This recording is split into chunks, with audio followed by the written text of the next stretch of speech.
उत्तर सोलापूर तालुक्यातील भागाईवाडी या गावात जाणारा रस्ता मागील 25 वर्षांपासून अडवलेला होता.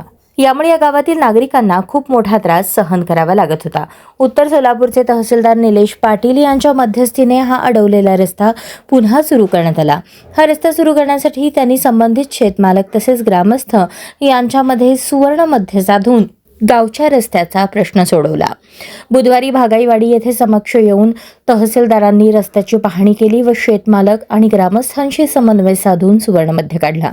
गट नंबर 8च्या मधोमध असलेला रस्ता याच क्षेत्रातून एका बाजूने जड वाहतुकीस सोयीचा ठरेल एवढा म्हणजे 16 फूट तर वळणावर 20 फूट रुंदीचा रस्ता खुला करून दिला.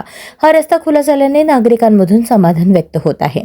या कामी वडाळा मंडल अधिकारी कन्याकुमारी भोसले, भागाईवाडीच्या ग्राम महसूल अधिकारी वैष्णवी कोथिंबिरे, मोजणी अधिकारी, भूमिलेख अधिकाऱ्यांसह पोलीस पाटील सजित पाटील यांच्या पथकाने दिवसभर थांबून जेसीबीच्या सहाय्याने रस्त्यावर असलेले दगड झुडपे काढून रस्ता वाहतूक योग्य करण्यासाठी थांबून होते.